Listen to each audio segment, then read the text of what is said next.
चालू वगाड़ी गाँव में चालू वगाड़ी गाँव में दोस्तों આપણો આદિવાસી ઇંદલ બાબા કાર્યક્રમ છે વગાડી ગામમાં તહસીલ રાજપુર જિલ્લા બળવાની વગાડી ગામમાં નવલું સરપંચ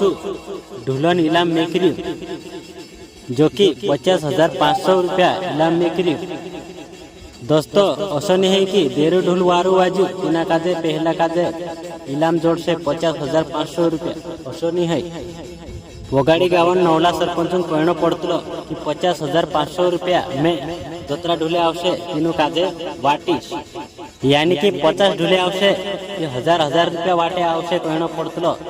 एने जर 100 ढूले आवशे तार 500 रुपया इलाम आपनो पड़शे असो कहना पड़्यो नवला सरपंच वात तुम संभी लेव काई कहना बाजू नवलू सरपंच वगाड़ी गाव समझो मारा के 19 तारीख पर आपनो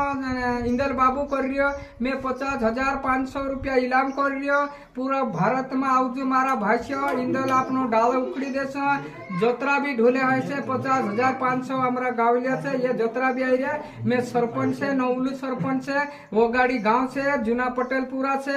हनुमान मंदिर सामने मारो घर से मैं पूरा भगवान ना नाम से इंदल कर रियो मैं पूरा भी आशीर्वाद से 50,500 इलाम से मारा भाई आखा ढूले वाला आवजो आपनो नाचो कूदो डाल उखड़ी देसो पूरा आलसो पैसा 50,500 माली कम पड़से ते मैं काई भी मारा हिसाब से मैं ओली 42 नवलू सरपंच से मैं वगाड़ी गावन से बीजेपी वालू सरपंच से मैं आखा गावन सहायता करने बाजी रही हूँ मैं बहुत आशीर्वाद से तो इंदल बाबा ने उतु सुइडे पूरा गांव में वीडियो देख ले जो मारा भाई छे ने राम राम અને આ ખાવજો હવે આ ખાવજો રે એ દિલ से हम ने तो कह रहा हमरा वगाड़ी वाला